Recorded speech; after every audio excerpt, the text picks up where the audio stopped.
vice president now, and was president for a long time. And I'm museum director and I'm also the archivist. And our museum and our archives are two separate places in this building too. Yes. And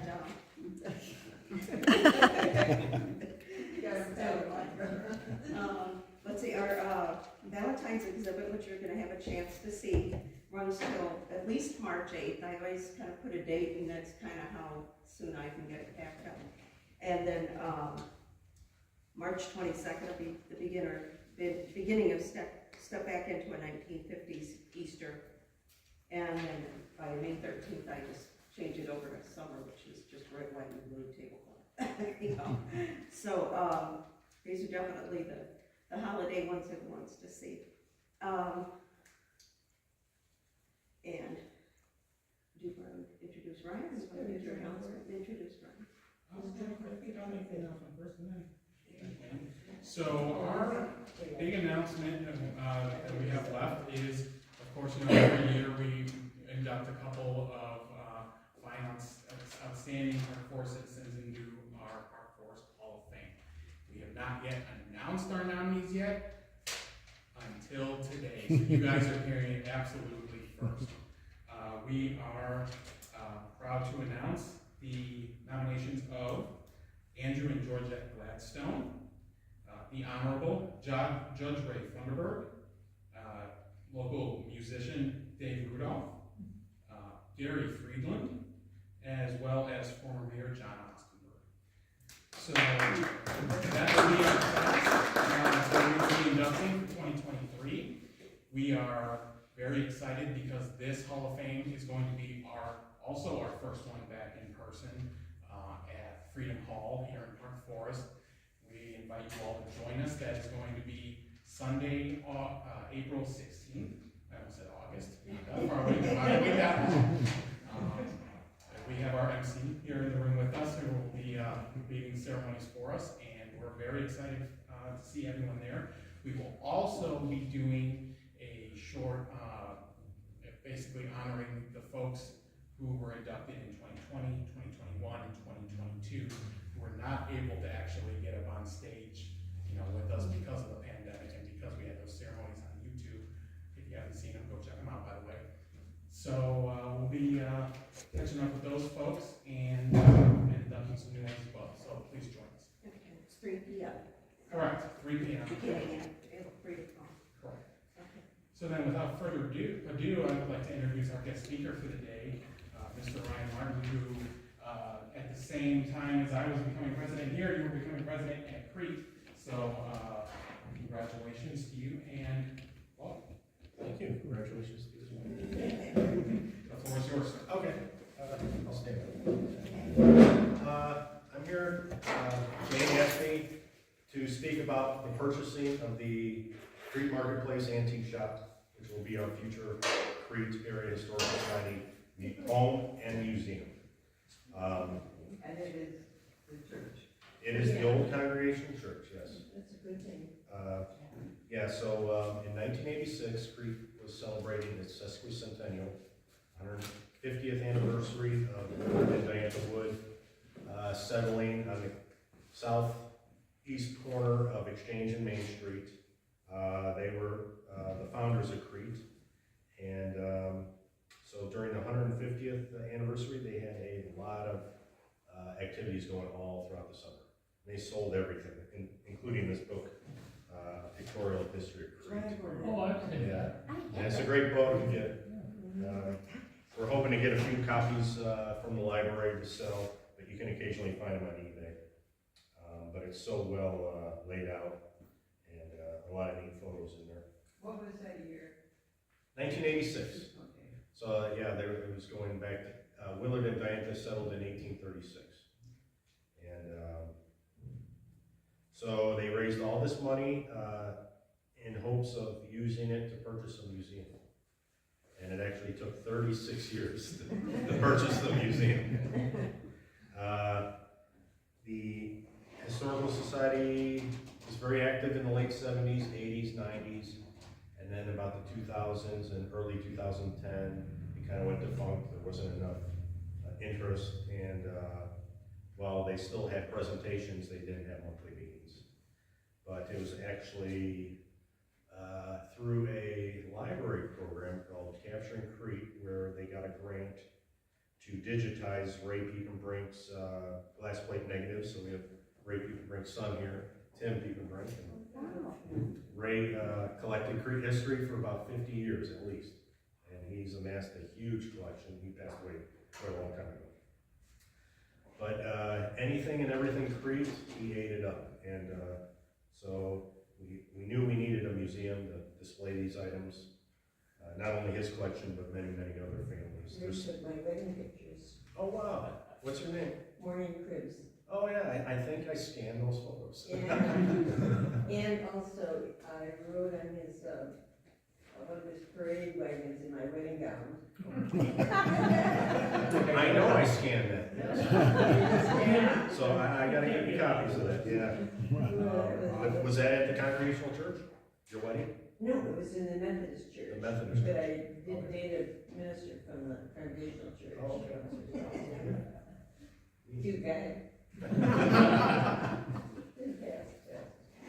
So after, that's how I actually got involved with the Historical Society. I went on the Crete Library webpage and saw the Capturing Crete link, and they had the old glass plate negatives. Henry Dasher took them around the turn of the century.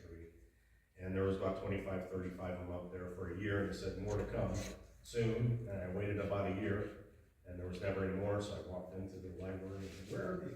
He said they're gonna post more. Well, you gotta talk to Tim and Phyllis. And so I went and talked to Tim Piepenbrink and Phyllis Monks, and they invited me into the Capturing Crete committee, and we met at the library. And then all of a sudden there were enough people to get the Historical Society back up and running.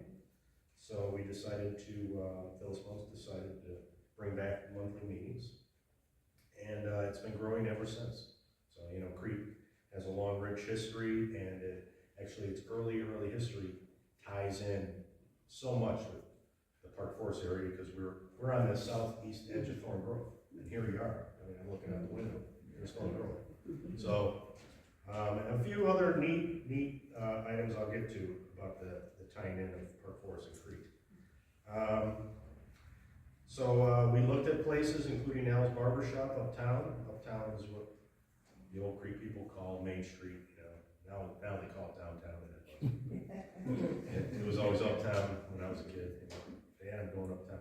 That Main Street between North Street and Cass, or Division, somewhere the business district. We looked at Al's Barber Shop. It was way too small. I think he was asking about $80,000 for that little place. It wasn't big enough. And then we inquired about a few other places, and you know, a few places weren't for sale, or they weren't willing to let us use a vacant building. And so Phyllis Monks, just one day when she was in the Crete Marketplace Antique Shop, told the owners, if you ever go to sell, let the Historical Society know first. And Jesse and Jean Bowman were the owners' names. And they both passed away recently. And the two, well, they had 3 kids, but one is out of town. So the 2 actually contacted us before going to a real estate agent, you know. And we worked out a price with them. And they had one stipulation, and they said, will you put a plaque up honoring our parents? Of course we put a plaque up honoring. So we gotta get it. I've asked for a photo, I still haven't received it, because I like the plaque to show their faces. To me, it makes it so much more personal. So we'll definitely put a plaque for Jesse and Jean Bowman. And their 2 kids said antiques were her passion. And basically the husband just wanted to make his wife happy, so he purchased the place. And antiques were a passion, but they said they would so love to see how the building's being restored and what it's becoming, the Crete Museum. So I fear, you know, if we didn't buy it, I hate to say this, but there would probably be slots machines in there. Like every other building in Crete. So yeah, they gave us a really good deal, I feel, but that's because the entire building needed work, every square inch. The floor in the church is the worst part. It's actually log and beam construction, so we ripped up part of the floor, and the floor joists are logs with just the very top axed hand-hewn flat. And, with the bark still on there. But unfortunately, the crawl space has been so moist, termites got in there because of the moist wood, and ate away at all the wood and all the, the floor just had tenons on the end which fit into a mortise and the beam. Well, the bottom of the mortise all rotted out, so the floor joist just fell to the ground. So every floor joist has multiple cinder blocks holding up every floor joist. That's what's holding up the entire, I don't know if you were ever in there antique shopping, but that's floor bounced around like crazy. So unfortunately, we would have loved to save the old log beam floor support, but it's just not possible. We're gonna save pieces of it and reconstruct it maybe on a wall or maybe even a ceiling. So you look up and say, that's how it was built. So in 2018, with the help of your neighbor Larry McClellan, I don't know if you know Dr. Larry McClellan. Very well. But yeah, he's what a gift to this whole area as far as the Underground Railroad and local history in general. But yeah, we were able to document the Congregational Church and the cemetery in their network, the National Park Service's Network of Freedom program, which documents, if you can document they were involved with the helping slaves/freedom seekers get the freedom, then that's what they're working on right now.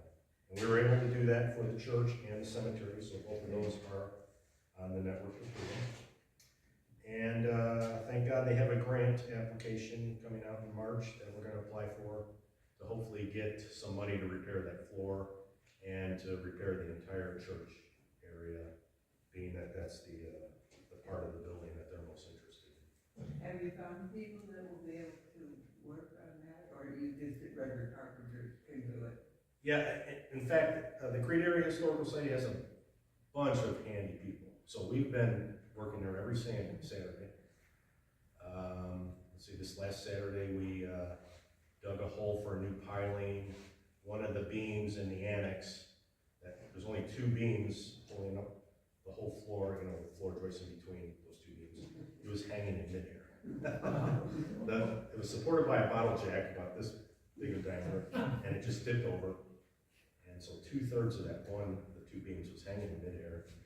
So we jacked it up with jacks and put cribbing under there, and so Saturday we dug a new trench and gonna pour concrete in there next Saturday, and then put a nice beam under there, permanent support. So yeah, we're lucky to have a lot of handy people, and but no, we got a price on the floor, and we had WJE, Wisner, Jennings, and Elsner. Is that it? With Jenny Elson. With Jenny Elsner, prestigious historically minded architectural firm, come out last month, and they inspected the entire place for about 6 hours, and they're going to do phase 1 of the architectural work. So a list of everything that needs repaired, and in the order we should do them, and what we shouldn't mess with, what we can do and can't do, which is going to be a big help. So yeah, with their knowledge on how the floor should be replaced, then we're going to get other bids, because the first bid is very vague. It didn't give us enough information. But the first bid was about $50,000, so it's big money, and we don't have we'd run out of money real quick if we just started hiring bids. We don't want to do that. So yeah, they gave us a deal on the place because it needed a ton of work. So I'll just give you a little quick timeline of the building. It started out as the Crete Congregational Church, built in 1853. So this year marks its 170th anniversary. Lewin Cogswell Gilbert was its first reverend. Then it was a congregational church until, I'll get more specific into the congregational church in a bit. In 1958, the congregational church dissolved. Many went to the Methodist Church and others went to the Congregational Church in Stager. Then from 1958 to 1963, it became a Baptist church. The Baptist church had to sell because there was a fire caused by a oil-burning stove.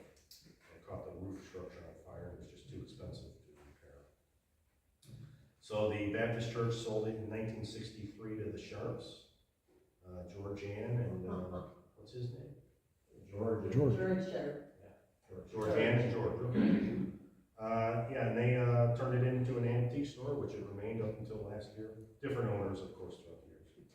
But after the fire in 1962, some of the townspeople wanted to tear it down. So, thank God for the Sharps coming in and purchasing it and renovating it, and saving it, because, it was, very close to the wrecking ball. Many different owners over the years. I believe the second owners were Betty Dunlap, Dawn, and there were three ladies. And again, they saved the place basically by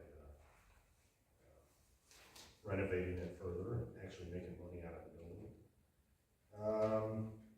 And then in the 80s, there were some chandeliers and wall sconces that were kerosene burning that they had electrified.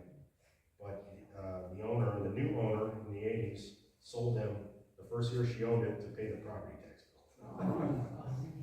So we thank God we have pictures of them. They're a 12 lamp kerosene. I looked online for exact replacements and they're like $4,000 each. So yeah, and I didn't even look for the wall sconces yet. Yeah. So yeah, I already said Phyllis Monks let the Bowmans know that we were interested in purchasing it. So while we're still in the demolition phase of tearing stuff out.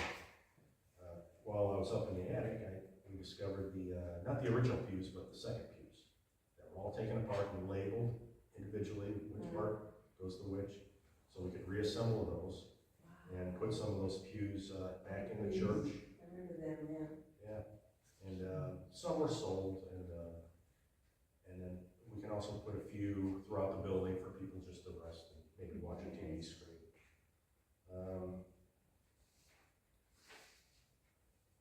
I told about getting a historical society back up and running.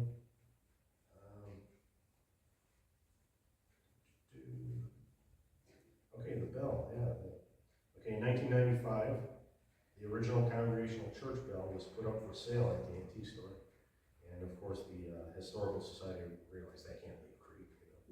And word has it that was the first church bell to ring in Crete, even though the Methodist Church was built in 1852, 1 year earlier.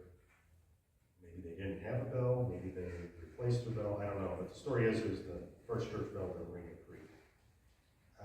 So the Lions Club donated $500 to purchase it. $500 to the Historical Society, and the Historical Society purchased it with plans of putting it at their new museum. But they didn't have a museum, so they displayed it and put a porta pad, put a plaque in front of the town hall, so that's where it resides now. So yeah, next time you're in Crete, stop by and read the plaque, and I even rang it the other day, so you can ring it. And the township recently agreed to let us bring it back home.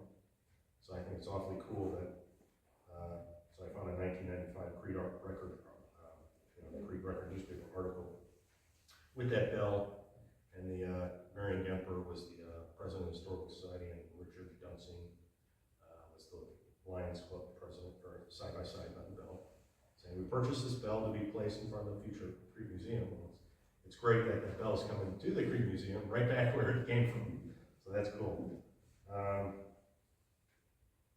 what about the steeple of the church? Did they find it? No, the steeple blew over about 1900. Okay, and then the belfry. I grew up right in the corner of Vincennes and Exchange, so I remember the belfry very well. And the bell was up in the belfry, and they tore that down in 1988. The place was just too expensive to maintain, and when they were redoing the roof, they tore down the belfry. And we got pictures of that. They're tearing the belfry down around the bell. So there's a big chip out of the bell right now, and I bet that happened while they were pulling down these timbers. Maybe they should have took the bell out first, I don't know. But yeah, it'll be great. We want to eventually rebuild the belfry. Maybe even put it back up in the belfry. But right now, I think we're just going to move the whole thing that's over at the township hall and display it as is, just like that. I never knew where that bell came from. Yeah, I could see it was a church bell kind of bell, but I never knew where it came from until now. yeah, there's one in front of the fire department, but that was the fire department's bell, and that's a much fancier bell, it's brass, and it has the maker's mark on the boundary. This is just a plain Jane 32-inch cast iron bell. I did research on the value, it's about $1,000 bell, you know, but it was functional. So I'm gonna just read some of Larry McClellan's notes here, since he's a much better author than I am. The Crete Cemetery Association and Crete Congregational Church were created in the 1850s by a community with extensive commitments to anti-slavery movement and to providing direct assistance for freedom seekers. This community of permanent settlers became one of the strongest points in the networks of support for freedom seekers in northern Illinois. In 1841, the Beebe's Grove Congregational Society, predecessors to the Crete Church, had passed one of the earliest anti-slavery resolutions issued in Illinois. And in 1843, members hosted a visit by Caroline Quarles on her epic journey to freedom from St. Louis to Canada. From the late 1830s and the Civil War years, the Beebes, Beaches, Cushings, Cooks, Batchelders, and Brown family provided direct assistance for a large number. Yes, Samuel Cushing. So he's our best documented Underground Railroad conductor, because he was actually indicted and given a ticket. And there's, if you go to the Lockport Museum, he's listed in the judge's docket book as a case coming up. But he was never indicted. They threw the case out when he got there. Nobody in Will County was ever prosecuted. I think they were just against that law, and they saw it.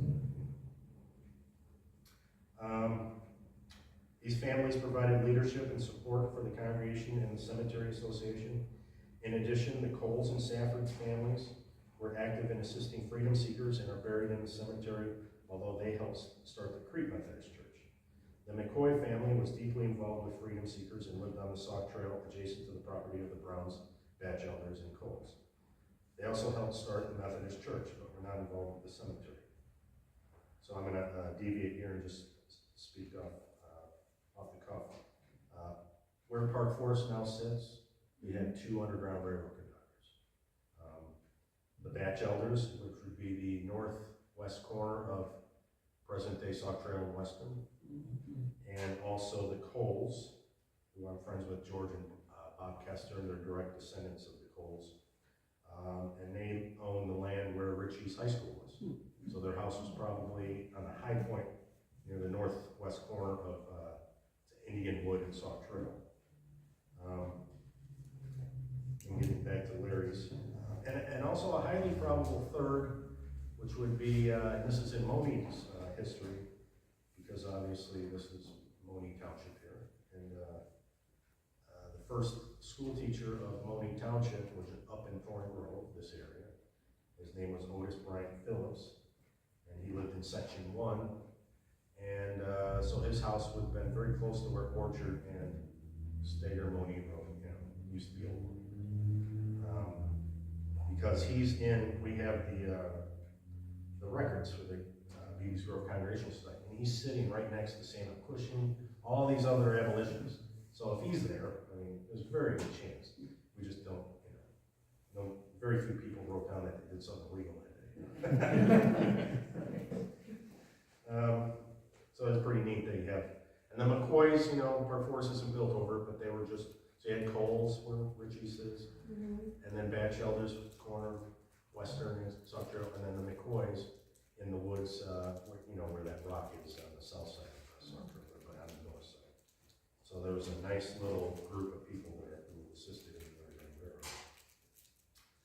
All these families knew each other very well and collaborated in their efforts to assist freedom seekers. Extensive local history and family records and interviews provide documentation deeply connecting the cemetery and the church to these families and their engagement with the movement of freedom seekers and the networks of the Underground Railroad in and adjacent to Crete Township in eastern Will County. Over time, almost all the key participants in the anti-slavery and Underground Railroad actions were buried in Crete Cemetery, which is how we got that as well listed on the Network of Freedom Trail. In 1837, Ebenezer Beach was one of only 6 delegates from Northern Illinois attending the organization meeting for the Illinois Anti-Slavery Society. He was the son of Reuben Beach, active in assisting freedom seekers in Homer Township in northern Will County, and became husband of Dorothy Beebe, who had welcomed Caroline Quarles into her home. In the 1840s, Samuel Cushing was involved in a famous Illinois court case accused along with Peter Stewart of Wilmington of assisting fugitives. Beach and Cushing are 2 of the 6 names listed as Underground Railroad operators in Will County as identified by Wilbur Sieber. The families in Crete were well connected with others across northern Illinois who became involved in assisting freedom seekers. In the decade before the Civil War, 3,600 to 4,500 freedom seekers moved throughout northeastern Illinois and Chicago. Most had traveled up the Illinois River Valley and then east into Will County. A significant portion of these traveled along the region south of Chicago, many along the Old Sauk Trail corridor. As they moved through eastern Will County and southern Cook County, hundreds had contacts with farm families who had settled there in the mid to late 1830s. So I think, had they traveled, they would try to get on a boat in Chicago, but there were slave hunters there like crazy, with wanted posters. A very hard time getting on a boat to get to Canada. So, instead of taking the main drag, which was Michigan Beach Trail, right along they would have to come down to the boonies here, which was just far enough away from Chicago, which is why they used the Sauk Trail, Exchange, and Richmond Road. Exchange and Richmond Road are spurs of the Sauk Trail. It always had a fork in the road, and say this time of year that was wet, maybe a tree fell over, hey, let's go this road. They were all headed in the same direction, towards basically Crown Point and Dyer. An anti-slavery society had been established in Will County in 1837, the same year as the state society had been formed. This was the first in northern Illinois. The Crete families knew, in at least one case, were related to abolitionist families across Will County. The networks that came to be known as the Underground Railroad included families they knew in Wilmington, Joliet, Lockport, Homer Township, Mokina, and New Lenox. In addition, they were connected to activists in Chicago. Freedom seekers coming to the Crete families were taken east to contacts in Indiana and then on to Detroit in Canada, or were taken north into Chicago, most often to board lake steamers bound for Detroit and Canada. For a number of years, there had been 2 small congregations in Crete Township in the congregational tradition. Beebe's Grove Congregational Society had formed in 1839 on the eastern side of Crete Township.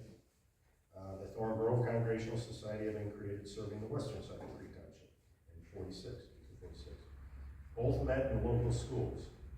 By 1849, the 2 groups were in serious conversation, and Willard Wood, the founder of the village of Crete, began to talk with them about selling a piece of land in the midst of the village. Willard and Diantha deeded the church property to the 2 congregations in 1850, and local historian Carol Trevel actually found the bill of sale, so they purchased that lot for $50. This was on land adjacent to the church. Willard Wood had also identified land for a cemetery that began to be used for that purpose in 1848. This was on land adjacent to the church property. So the cemetery wasn't strictly just for the congregational churches, but basically everybody. In 1855, Willard and Diantha Wood deeded the cemetery over to the church, and a separate association to maintain the cemetery was created by members of the congregation. At the end of June 1839, 12 adults organized as the Beebe Grove Congregational Society. These included Moses and Hannah Cook, Samuel and Elizabeth Cushing. One of the deacons presiding over the meeting was Deacon Ebenezer Beach, whose family lived in Homer Township to the northwest of Will County. In 4 years, he would marry the widow of Norris Beebe. These families provided key leadership for the small congregation, and in 1841, the society adopted a significant resolution stating, and I got the original minutes from the Beebe's Grove Congregational Society reside at the Congregational Museum in Boston. So thank God, Mr. Olson, what's his first name? Wallace Olson, when the church went under, he had the foresight to send this to their archives. And so we have the exact written, how they wrote it right there. Wallace Olson was a collector of things. He lived next door to my husband's family. Oh, neat. And he was known for storage of and holding Yeah, valuable well, things. thank God for people like that. Yeah. The primary sources, once they get thrown away, Right. now you're relying on somebody's word, and that, over the years, it gets changed or forgotten and lost. So, this was an oath they made to every one of their members take. Believing American slavery to be oppressive and sinful and contrary to the teachings of the Bible, resolved that we recommend to our members to do all they consistently can as citizens and Christians to bring about its speedy and peaceful overthrow. This was one of the earliest such resolutions to be adopted by churches in Illinois. Several years earlier, in 1837, persons from congregational churches and others across the state had formed the Illinois Anti-Slavery Society. As indicated, Ebenezer Beach was only one of 6 delegates from Northern Illinois who participated in that meeting. In February of that year, early settlers, most likely in and near Joliet, with the support of Ebenezer Beach and his father Reuben, had been involved in creating the Will County Anti-Slavery Society as the first formal society in northeastern Illinois. In practical support of these public announcements and organizations, the folks in Beebe's Grove were involved in assisting freedom seekers relatively soon after they arrived in the area. There may have been direct engagements as early as 1837, 1838. By 1843, the networks of the Underground Railroad across Will County were so well established that even abolitionists in Wisconsin knew of their activities. This led to the visit in 1843 by Carolyn Quarles, who was traveling with an escort from Milwaukee around Chicago to find safe overland passage to Canada. Caroline had escaped from St. Louis, and after traveling up the Mississippi to Galena, had gone by stagecoach to Milwaukee. By 1844, across the state of Illinois, abolitionists had created a variety of formal organizations, most often as anti-slavery societies. One interesting reflection of these networks is found in the mail books of the Western Citizen, the abolitionist newspaper published in Chicago. The mail books were the subscription list for the newspaper. In these are listed most of the activists in northern Illinois. The radical abolitionists who ended up becoming the network of underground railroads are often to be found on these lists. So, on this, the subscribers were Samuel Cushing, Moses Cook, Ebenezer Beach, John Cole, Adam Brown, and John McCoy, all local people. As indicated, the Crete Congregational Church was formed in 1853 from the 2 earlier societies. Church records indicate that the Brown, Cushing, Beebe, Beach, Cook, Cole, Batchelder families had memberships. In the cemetery are family plots for Batchelder, Brown, Cushing, Beebe, Beach, Cook, Cole, and Safford. A young child of the Batchelder family was also buried there. The McCoys, although a part of the Crete Methodist Church, are buried in Elliott Cemetery in Madison on Route 30, next to the Lutheran, just east of Red Lobster. What's that bar?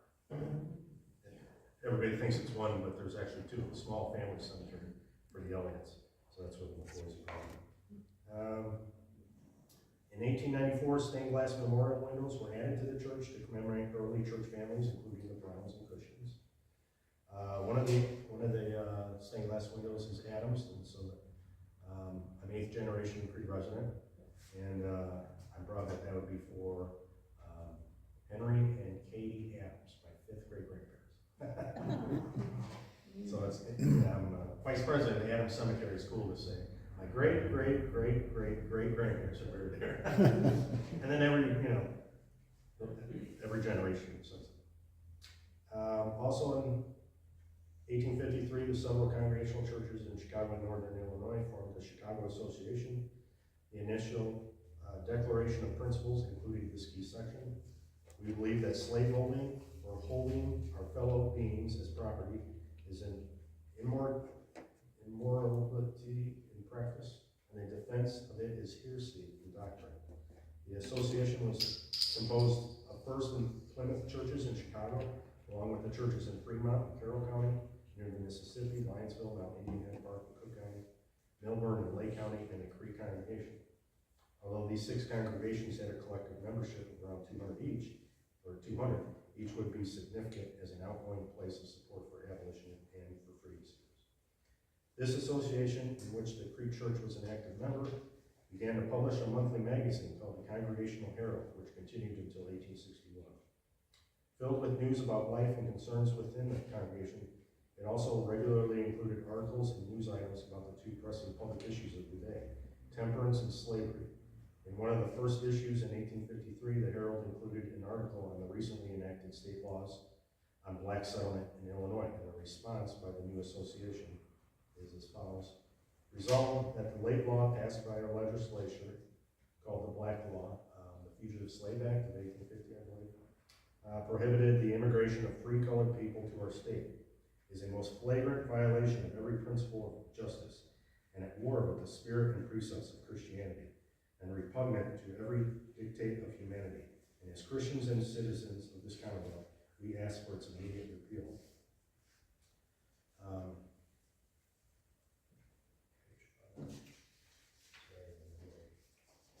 I'm jumping ahead here.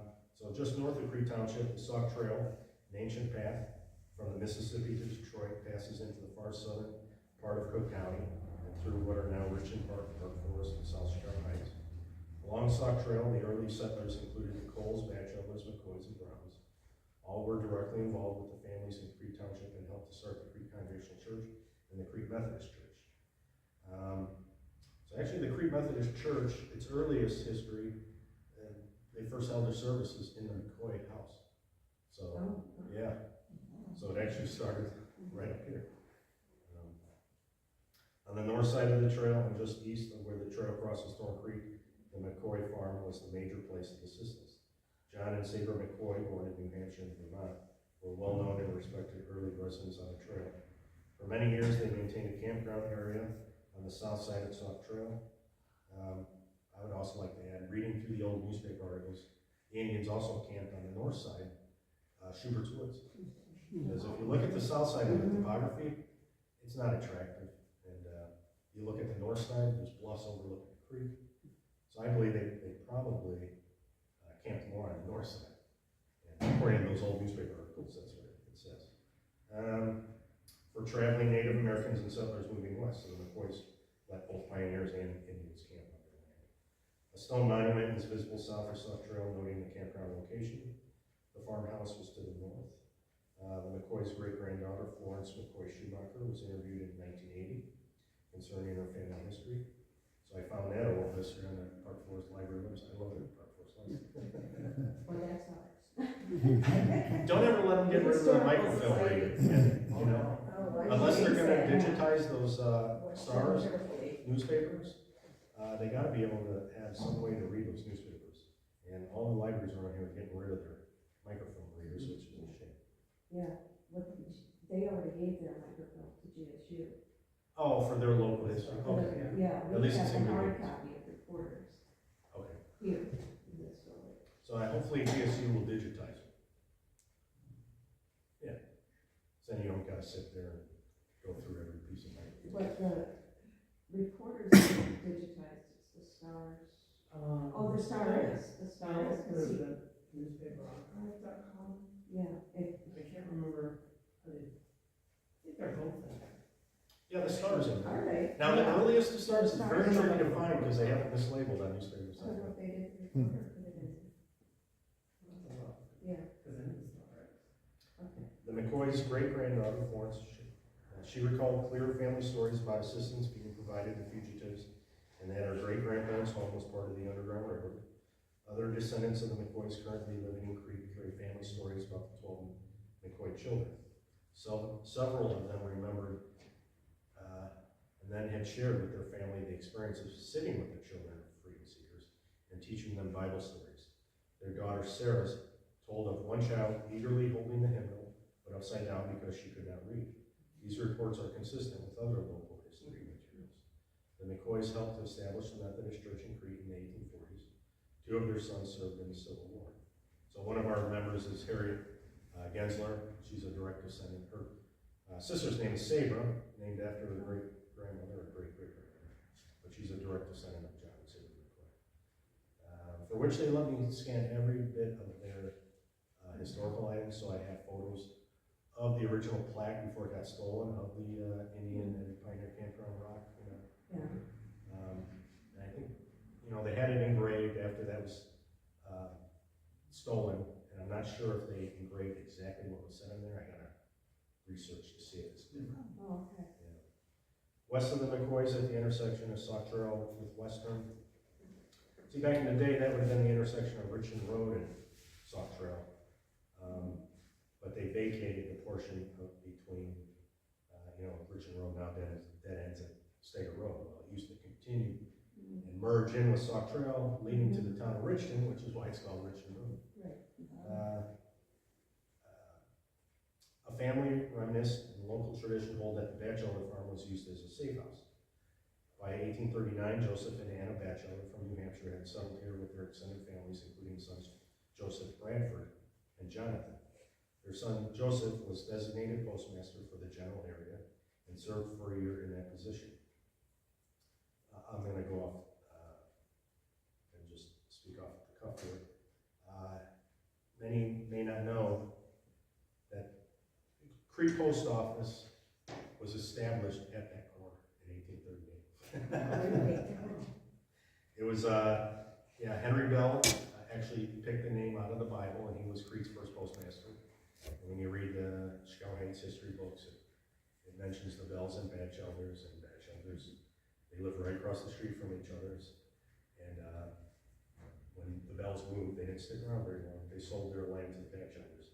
So basically, the Bells lived on the east side of Western, Batchelders lived on the west side of Western, just north of Sauk Trail. But see, the Crete Post Office existed 10 years before the town was established.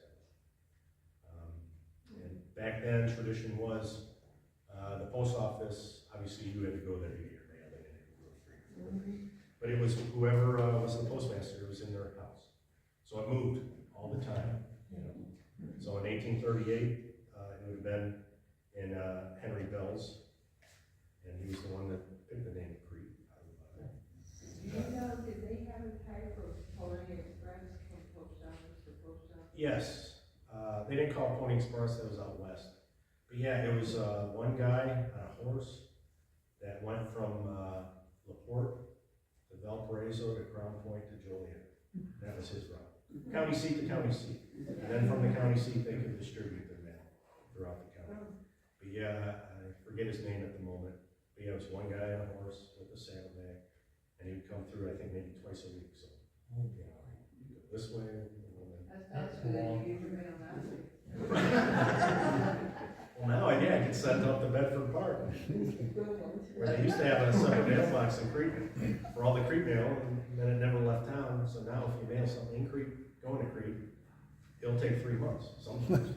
We've gotten donations that arrive literally 3 months later, and some probably lost. So then, yeah, in 1839, Joseph Bradford Batchelder became Crete's second postmaster. He would have moved into his place. So yeah, another early tie with Crete and Park Forest right there. Local traditions noted that during that time, he may serve both as an official of the federal government and a lawbreaker assisting fugitives. So earlier we mentioned Reuben Beach, which is, if you read, which these books are for sale, by the way, $20, please. The stop before when Caroline Quarles and her conductor come to Beatty's Grove, they're at Reuben Beach's. Well, he was the postmaster of Hadley, which is now up in Homer Township.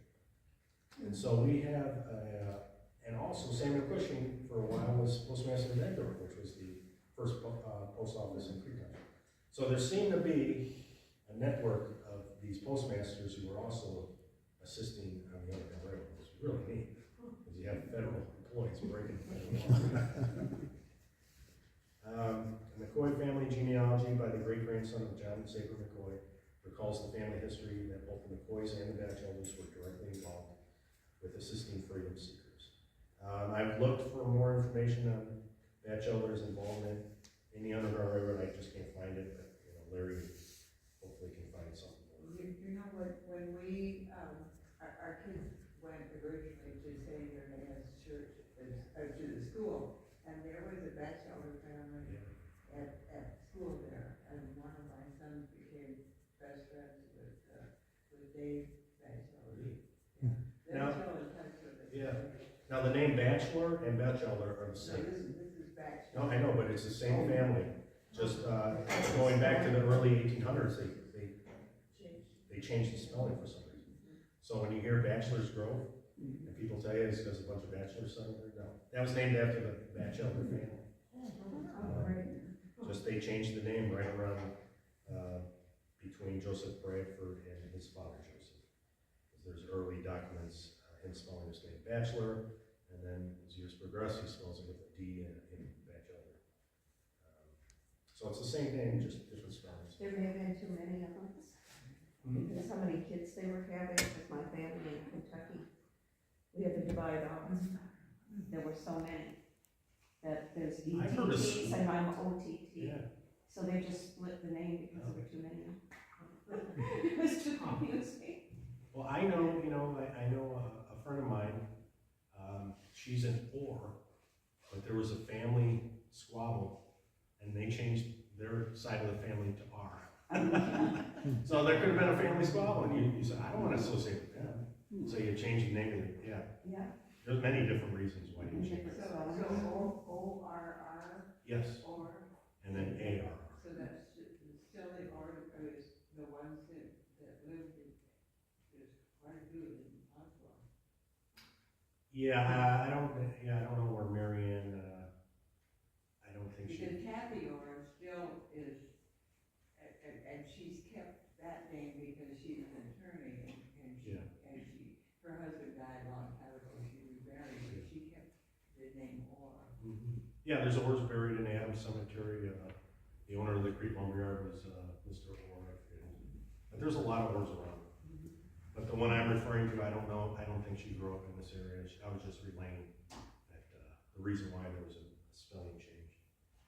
Just west of the Batchelor farm was that of the Cole family, so where Richie's is. John and Martha Cole had come from New York and were related to the Cushings.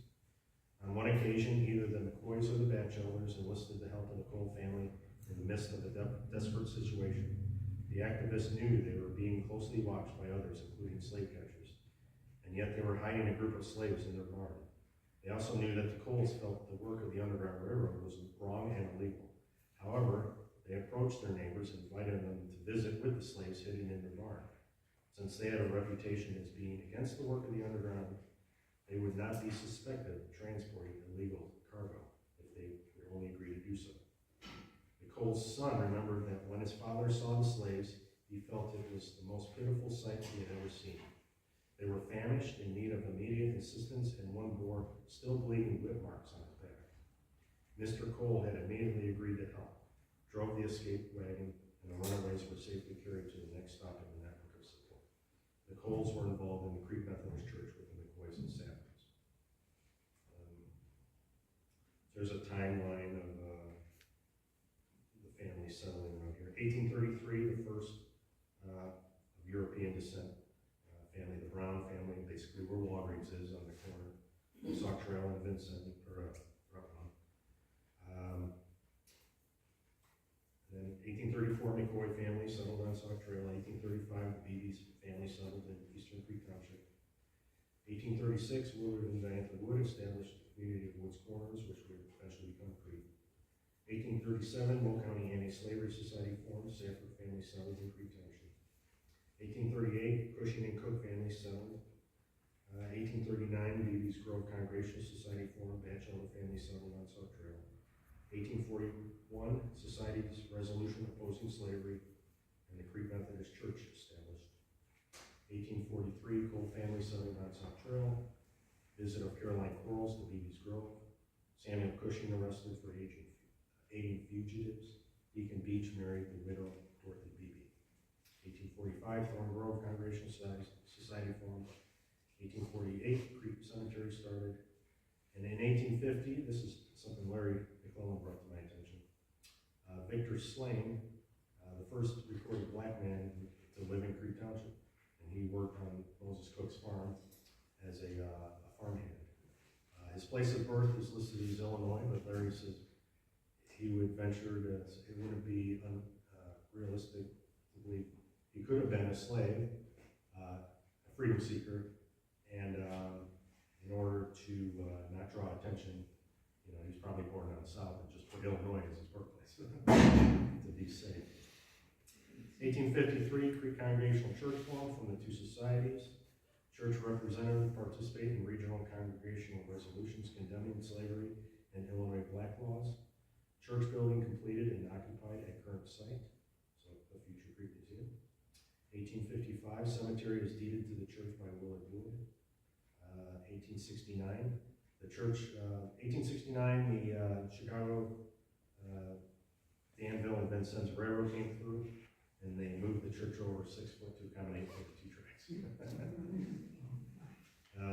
The foundation was being undermined by them. Small addition to the back of the church was built in 1880. 1894, the stained glass windows installed by the families whose ancestors founded the church. So they each purchased their own stained glass to memorialize those families. 1897, Crete Cemetery Association formed. 1858, Crete Congregation dissolved. Building purchased by the First Missionary Baptist Church. 1963, did I say 1858 or 1958? So 1958, the church is. 1963, building purchased privately and began use as an antique shop. 1969, the Crete Railroad Depot moved and connected to the church building, which was originally down in Goodville, that little settlement south of Crete. They no longer needed the railroad, and Crete's burned down for the second time, so they put it on a train car and moved it up. And then once passenger service went kaput, the antique dealers needed to expand the place, so they had to move over there. 1988, the church belfry and bell removed. 1993, bell purchased by the Crete Area Historical Society. 2004, historic marker erected for cemetery. That was part of Bobby Kester's Eagle Scout property. 2015, Bell placed at Crete Township Hall with marker on history of the church, including connections with the Underground Railroad. And then a little history on the cemetery. The cemetery site was created by Willard Wood, the co-founder with his wife Diantha of Crete, in his original plans for the village, first developed in 1836. Now, it was Phyllis Monks who brought it to everybody's attention that Willard Wood was not the founder of Crete. He was co-founder, along with his wife. Because she, they both came by wedding, and they had a 1-year-old daughter on her lap the entire way. So she was very much a part of that whole thing. So now we call him, co-founder. The cemetery itself, with lots 1 to 48, was plotted by the Will County surveyor, Jediah Woolley, in October 1848. On the south side of Exchange, on the east side of Vincennes. The east side of the property adjoined the land that had been given to the 2 congregations. Carol, again, found the bill of sale, wasn't given, it was sold for a very good price. The first addition to the south, so they expanded the cemetery in 1856.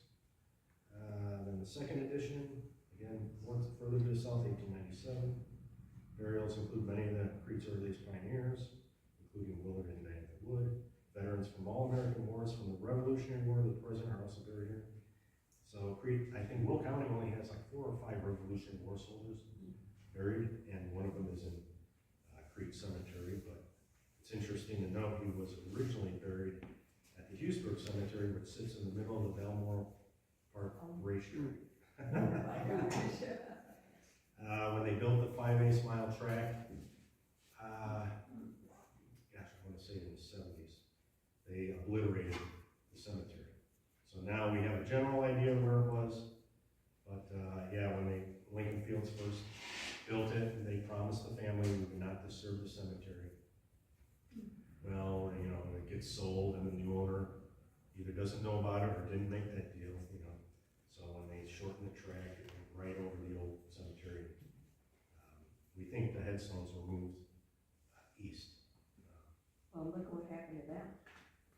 Yeah, so some of the bodies, most of the bodies were moved to Crete Cemetery, but one that we know for sure remains out there is Sally Hughes Cole, who was John Cole's first wife. So my friend Bob and George Kester, they don't descend from her because she died fairly early, they descend from the second wife. So supposedly she's still. The site was originally owned by Willard and Diantha Wood, and they deeded it to the Congregational Church in 1855. The church held responsibility for the care and oversight of the cemetery until 1897. So I guess it was associated with the Congregational Church for a year, church leaders created the Crete Cemetery Association as a separate entity to own and maintain the property. Bylaws were written. So here's the 2017 officers. President Bob Kester, Vice President Jim Demuth. It's funny, most of these people are in the Crete area historic society. Secretary Greg Gensler, Treasurer Joan Demuth, Trustees Ed Gensler, Carol Kester, Ryan Martin, Phyllis Monks, Jim Smith, Ty and Seams. Harry Gensler is the Director of Senate, John Saber McCoy, Robert Kester is the Director of Senate, John Martin. No records of burials were kept prior to 1860, which is unfortunate. In 1978, a listing of cemetery stones and names was reported by Winston Demuth and John and Mary Ellen Gifford of the South Suburban Genealogical and Historical Society. Thank God they went around and did those censuses. They did a couple in Crete, once in the 70s and once in the 30s. And that's all we have to go by when it comes to people buried in that cemetery, those two censuses, because even though they did start keeping records in 1860, they were lost, so we don't have the original. I had a church, I was told that there was a Revolutionary War, soldier Yeah, I buried in that home. should explain that a little bit. Do you know? Yeah, his name was, William Hughes. William Hughes, and, so he was the one that was originally buried in Hughesburg Cemetery in the infield of Balmoral Park, original Okay. infields. Thanks. But he was moved to Crete Cemetery somewhere along the way. But yeah, there's a nice plaque there installed by DAR, saying that he was a revolutionary. He came here late in life, which is how he ended up in. Oh, yeah. Crete, Very, yes. very late. Yeah. So in 2004, 17-year-old Bobby Kester and Boy Scout Troop 123 in Crete chose the Crete Cemetery as the focus for his Eagle Scout project. He recruited 20 volunteers to assist with cleanup and restoration work and arranged for the design and erection of the aluminum historic sign for the cemetery. He's also a direct descendant of John and Martha Cole buried in the cemetery. So what's neat about the Kesters is they own the oldest house in Crete, 1847. Histories? The Kesters, yeah. It's that red one 2 doors south from the library. And what's cool about that is they're the ones that built it. It's still in the family 175 years later. Well, not only is it the oldest house in Crete, it's owned by the same family. So I asked George if I could scan the abstract of title, examination of title book. And that gives you all the, it's a primary source, it gives you the history of the property. But in it, it gives the exact date that John Cole purchased that property. That was November 25th, 1847. So last year, me and George went over there and acknowledged its birthday. The church building, I think that's where I'm going to stop at. Yeah, it just goes into more detail about basically what I already said. Buried at Crete Cemetery, Moses and Hannah Cook, Samuel and Elizabeth Cushing, the Norris Beebe and family, Ebenezer Beach and Dorothy Beebe, Joseph and Diana. These are all people that were involved in the murder. Joseph and Diana Safford, Adam and Phoebe Brown, Joseph and Anna Batchelder, Frank Cole Batchelor, grandson, and then John and Martha Cole. Is that called with a K or? C-O-L-E. Yeah. And you say that the Coles own the land that Regis is on, but, we have photographs and, documentation from Weissars. The Weissars own that. That's a German name, right? Huh? That sounds like a German name. Oh, yeah, Germans came after the English. right. So if you go on Bureau of Land, By the 1850s, Yeah. so when they Would've been came from much. Germany, they bought that. oh, They also, another Weissar owned, Schubert's Woods. okay, yeah. Who would, But they would have been the first one. So you can go on BLM GLO website. Yeah. And, figure out what township you live in, type all that information. And it'll give you a list of all the first owners who bought that property off the federal government. Okay. And that's really neat. So I made my own basic plat map of Crete Township. Now 36 squares, plus we have the fractional township, so like a mile and a half extra. Yeah. And then I filled in every square of the original owners. does the Homewood, do they have a historical society? Yeah. Yeah, yeah, because my maiden name is Ballmer, and I know that there was a farmer, a big farm. Yeah, there is a Homer who's very into genealogy. I haven't talked to him in years, but he's a good man. But of course, that's a very common name in Germany. It's very common. So I take it the street name is named after your family. Ballmer. I came, the Ballmers,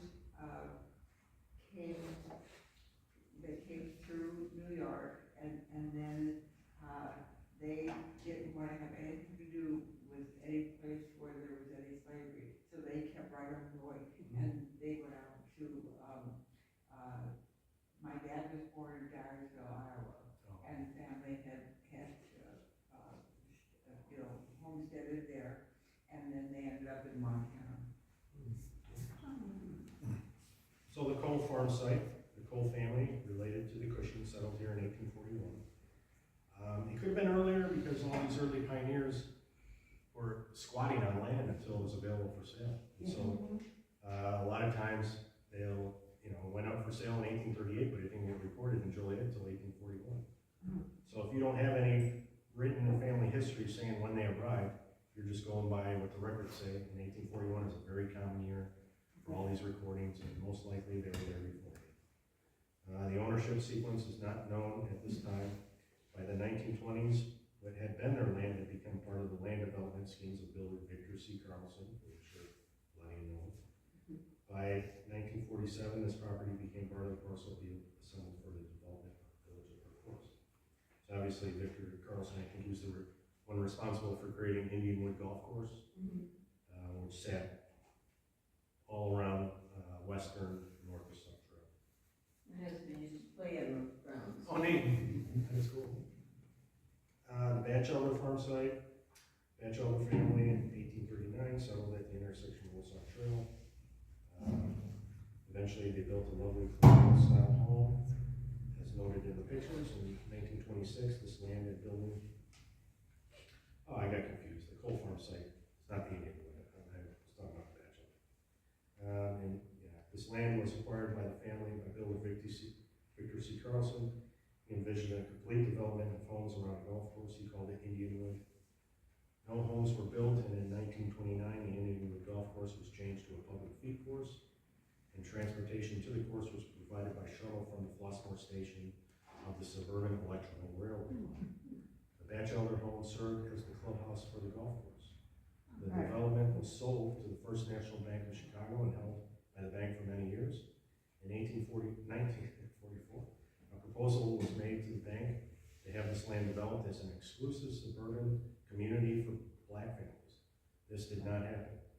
In 1947, the land was sold to the group headed by Nathan Manilow and Phil Klunsnick for the innovative new community of Park Forest. The house was destroyed in 1947-48 to clear the land for suburban homes. So I remember when I came here to visit the museum for the first time, I was looking for photos of the Batchelder house. I was unable to locate it, but Larry did. So. Was that the stone house that's about on Oswego Street in Park Forest? It was a beautiful stone house. I looked for it, but it's gone. It was gone immediately after Park Forest got going. Yeah. No, this is it was the first timber framed house in the area. So this was stone. Yeah. Very nice. Stone house. It looked like it had stone in the pictures I got, but that's like the same one You he's look at got. that in a minute. I just found that too again for the Batchelder family. So if we can find those, I'd love to scan those and get a real nice scan of No, it was Yeah, small. I just got the newspaper, I don't have originals on it. That Batchelder house stood at the northwest corner of Western and Sauk Trail, and they used it as the clubhouse. Yeah, the Star printed that in one of the anniversary issues.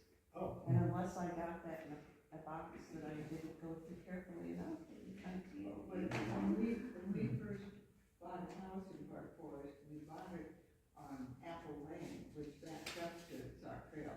And across the street, this lady, our neighbor, had the most beautiful lawn, and nobody could really figure out why Mrs. Urson, why it was, and their house was built where the putting green And so the grass was so beautiful, and she hardly had to cut it very much, Yeah. because our son used to mow her lawn, and he said, how come her lawn doesn't grow, but it was the special kind of. That bad grass. And they actually, UCB went and had a picnic on the May golf I course. ask you a couple more questions? Yeah, I'm basically done with it. I just wanted to, Okay, the story of Caroline Quarles, yeah. and she was only 1/8 black. One of her great-grandparents was black. That was enough to be a slave. So she decided on July 4th that she wanted her own freedom. So she decided to leave Missouri Good for her. and go to, I guess the closest inhabitable place in Canada was Windsor, right across the river from Detroit. This man, Lyman Goodnow, basically rode her in his wagon the whole way, except the boat going up the Mississippi River. So in page 59 to 62 is the story of her traveling through Crete Township. You know, they don't mention Crete Township because townships weren't established around here until 1850. So there's a really neat story about, so she stopped at Menora's Beebe's house, which would have been where Crete Nursery is now, just south of Coles, on 394. And spends the night with him, and the next day is Sunday.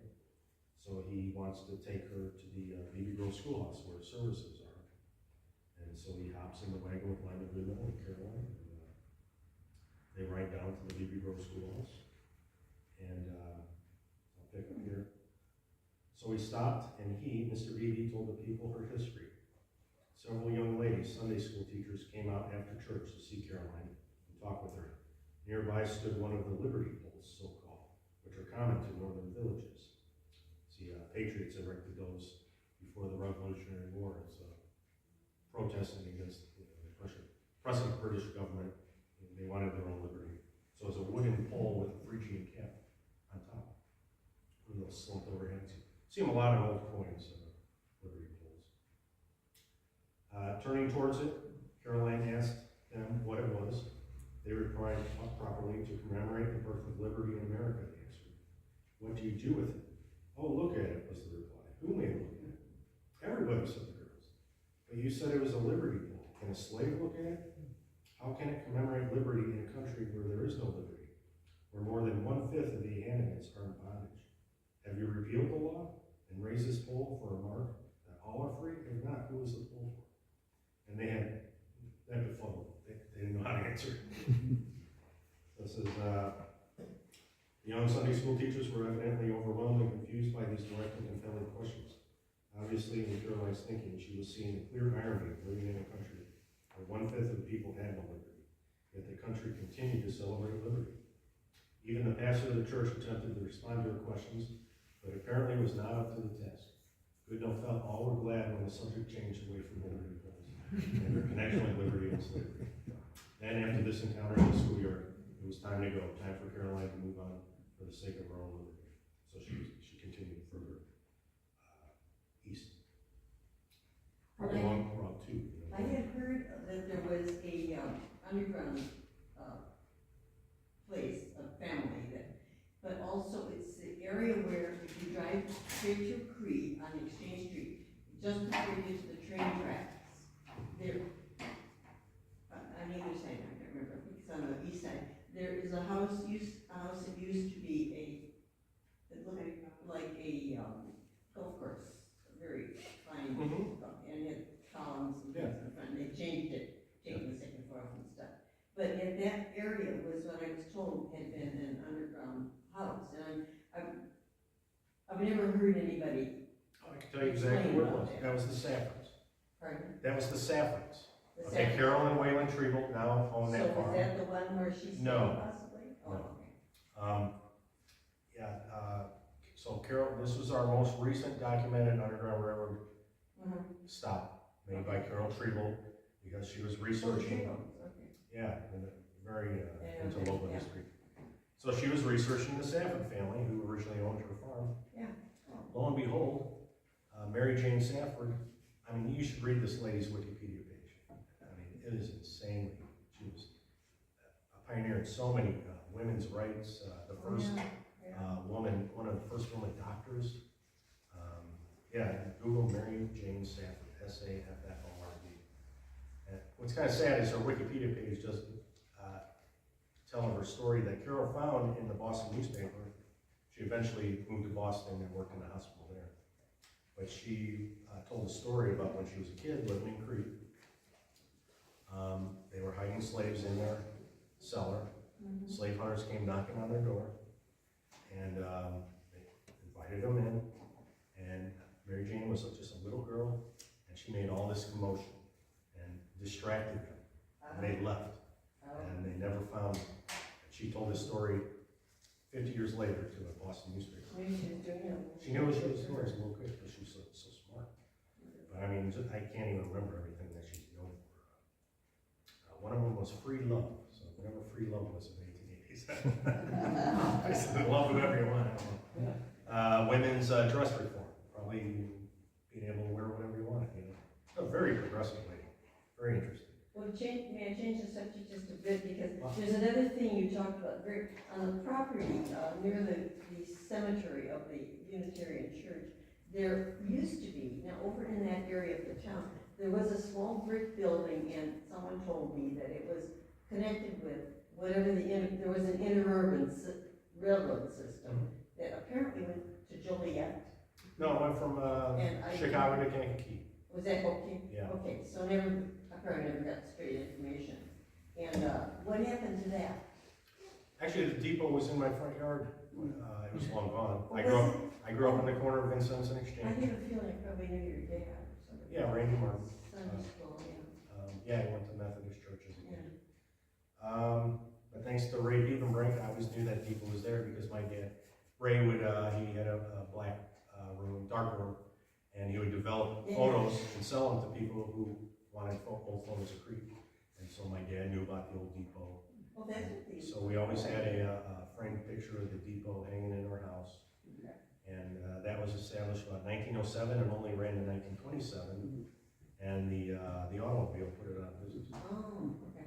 So we had better public transportation back then. What kind of, It was a tracks, it had tracks. Trolley tracks, it was the Chicago and Southern Traction Company. I never saw it, I just heard about it. Yeah, it was an electric trolley. Okay, electric. Yeah. so that they had overnight lights? Yes. Yeah.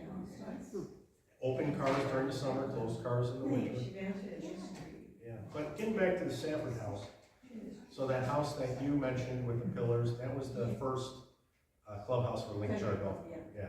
And they moved it, right, from where you had been to that place where it is now? To Lincoln Charter? Maybe not. Yeah, I don't think so. Okay. It was a temporary, they knew it was temporary, I think. But the Safford house was across the street on the south side. Now it's farm field. Oh, I know. Yeah, there's nothing there, but it's farm field. Oh. But that's where the Saffords lived. Whalen found a foundation there Yeah, in that field for where that house was. so they plow around it because they don't want to mess up their plows. Well, then at one time I got into the old hotel. Oh, yeah. I don't know how many people have. I'm with, the Adams family who were living there. Are they related to you? No, I'm from Ohio. They've been cousins. At the time that I was, Myron Adams. I was a teenager probably at this point, and, but the Adams were fun, and they had a lot of kids, and, you know, just fun to know them. And my husband had played with, you know, he knew the Adams boys, but anyway, got into the old hotel, and we went not only to the apartment that the Adams shared, because we also went upstairs to the ballroom. Yeah. Where there were, bunches of beautiful, looked like, chairs you sit in if you get a shave or a haircut. And there was a balcony, good thing nobody ever walked out on it and fell off that I know of, but, it was just a very big and elegant room that I remember, and it was built for the, exposition of, what, 1890, something like that? Columbian Exposition of 1893. Because everybody, they expected a lot of people to come to that hotel and stay. Yeah, because the passenger service all along there. And, You know, many times in those days when they built those big houses, they used that for like a ballroom. I mean, they would have dances. oh no, this was a real hotel. Oh, it was. It looked like a hotel. Okay, so it wasn't, And it was never. When I got to see it on the lower level, factory and over level and different stuff that you mentioned, but after that, at that point and for a long time, people commuted to the city from that particular train station. Was it the CNI? No. Yes, back then it would have been the senior. The Helm family, whom you mentioned, I think maybe monks own that house now, were, particularly Mr. Helm was the wealthy financial person in the community, when I was there, that we knew of. And I know that he took the train to the city every day. I don't know how many other people did. Do you have any information about that? Oh, yeah, it was well used. It was really a commuter town, a bedroom. Yes. And one of the earliest ones, no one would have even said that probably. Yeah. That's, the depot, that's now part of our museum. Well, thanks for bearing with me, I was thinking about those sites. Well, I know they wanted to, across the street from the racetrack, there were some areas there where they still had parts of the station, whatever station took them out to the racetrack. Yeah, there's a spur off of the railroad, and we got a bunch of photos of that. Yeah, that building stood up until 15 years ago, I think, with the red clay tile. Yeah. So another book I'd like to mention, Crete has 8 history books that I know, which is how I got into Crete history, really. So this one reprints the very first one, 1922, called Crete's Early History, or the Early History of Crete, I forget which.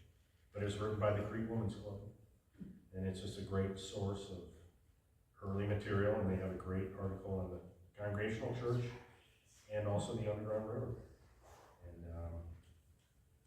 And it again talks about Mr. Cole seeing them, seeing the fresh whip marks on their backs, and just not being able to say no when you don't. But yeah, this book's available on Amazon. It's called In Their Footsteps by Audrey DeMuth. And in the very back, they reprint Crete's early history. And also, To the River is Larry McClellan's book. So we have 5 copies here for sale. They're $20 each. And it's a really neat story of Caroline Quarles on her journey from St. Louis all the way to Windsor. So she made it up to Milwaukee, tried to get on the boat, but again, too many slave hunters. So from Milwaukee down to the Crete area, and then over to Sauk Trail, over to Windsor Camp. And then just the pictorial history of Crete, showing 2 neat photos of the old Congregational Church or museum. And also a nice view of the interior of the altar, which would be the south side when you walk in. So these are just to look at. That's so neat to have those. Yeah. Oh, and one thing, you mentioned the downtown, there was a wonderful, probably, I never got into it, but a wonderful, pool hall. Yeah. Stinky, woo, you walk by that. Cigars. Smokehouse. Boy, I think there was a little illegal gambling around the back. yes, but they had a really big pool hall in there, or whatever they do, gambling. Yeah, they're tearing down all those buildings right now where that stood on the east side of Main Street. Like where Sea Houses is? Yeah, where Sea Houses is getting torn down. It's easier to say what's staying on that block. What's staying is the old Crete Pharmacy, now it's Fitness Premier Health Club, and also the old hardware store, which I'm not even sure what's in there. Was a hair studio spa? Yeah. There's nothing in there now. Yeah, it's been vacant. But yeah, there are plans on building a new gas station. And I'm really itching, once they get all that cleared out, to go metal detecting, because that's Willard and Daniel Woods Yard. I got a friend who's a bottle digger, and so he's really good at locating the old outhouse holes. He digs the old outhouse holes, and they're always filled with old bottles. So imagine finding Willard Woods outhouse hole. Yeah, well, so much time has gone by, it's so long to go. That concludes my speech, so. Yes, thank you. Yes, Leonard. I have 3 questions from Yes. oldest to newest Okay. people. When you mentioned the Revolutionary War soldier Hughes, Yes. is that Hewes? Yes. Okay, because I read a biography when I was in high school of Paul Revere and the world he lived in that Esther Forbes wrote. And there's a soldier, from Boston, or at least citizen of Boston, back then everybody was probably a Revolutionary War soldier, George Robert Twelves Hughes. And when you're mentioning it's that same spelling, maybe there was some sort of connection, although it's not an unusual name either, There's in Crete Library, they have a big folder, 3-ring binder of the Hughes family, and it goes back to, New England, and so I'm gonna look through that now. Yeah, Same George connection. Robert Twelves Hughes. Okay. And Esther Forbes mentioned that name, that 4-part name, would read George Robert Twelves, as in the number 12 plus an S, and then Hughes, Hewes.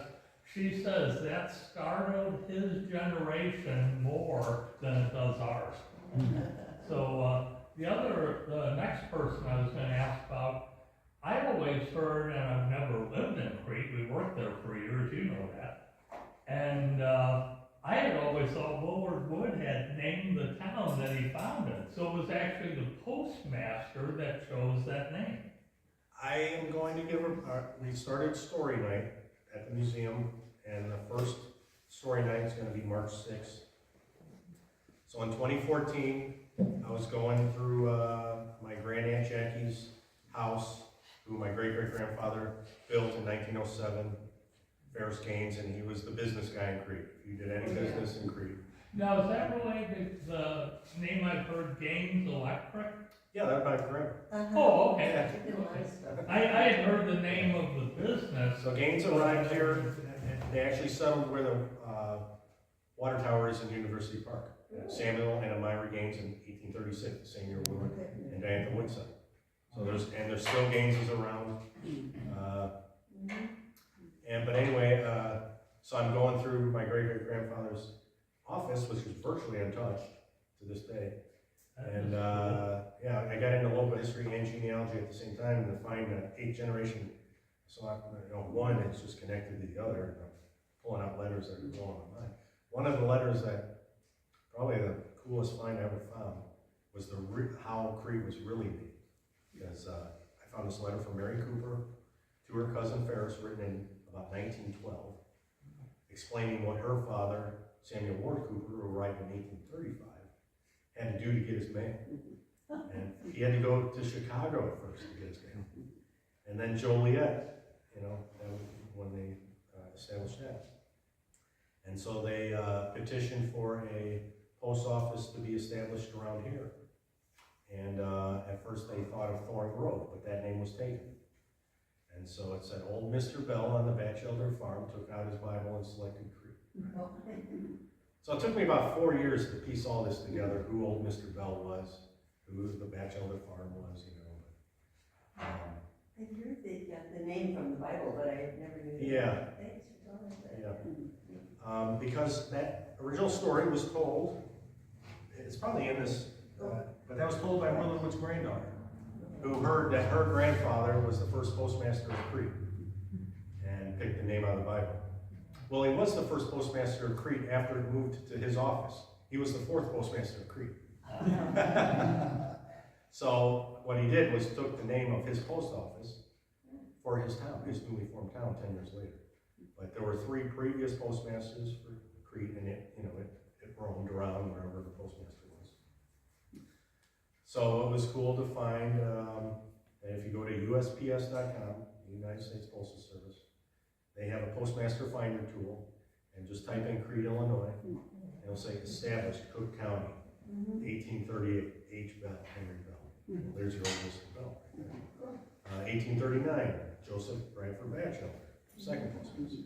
And then in the letter it says, and then it moved north of Crete when Horatio Hitchcock became postmaster. So my 3rd great-grandfather, Horatio Gaines, was named after, and he was also Crete's first doctor, Horatio Hitchcock. So it finally moved into Will County in 1840, and this is all verified by United States Postal Service records. So you had primary sources verifying this letter. And it was actually me and Howard Biebenbrink both discovered it simultaneously, because I'm one, if I get excited about something, I'll prematurely send it out in email. Hey, look what I found you. And I hadn't really, it really hadn't sunk in, that they were saying that Crete was elsewhere. And I was like, look, it says, oh, Mr. Bell picked the name out of the Bible. And he's like, yeah, but look where it says it was. So we both, kind of found the correct story.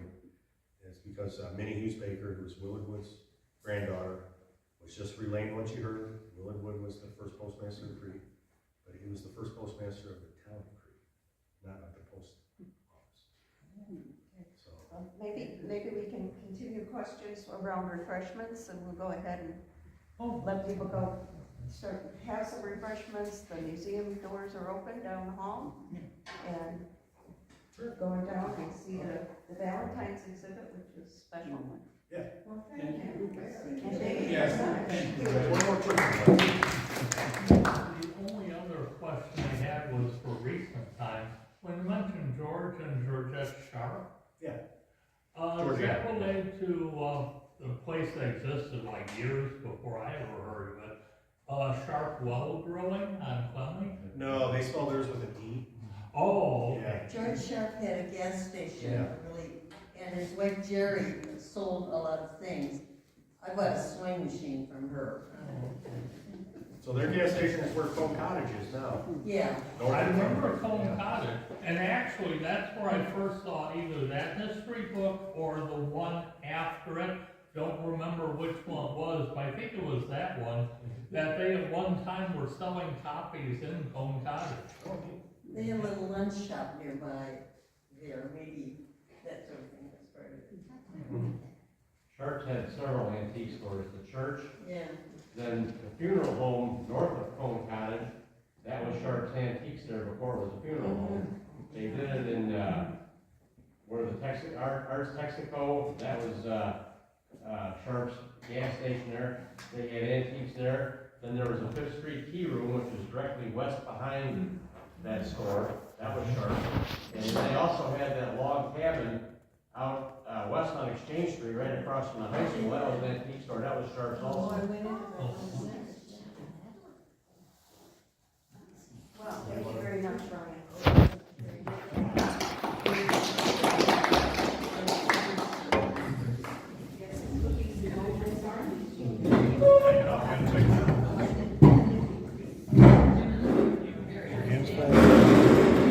Which one do you think is stop? Do you think it's that one? I'm afraid to touch this. That one's for sure paused. That's odd.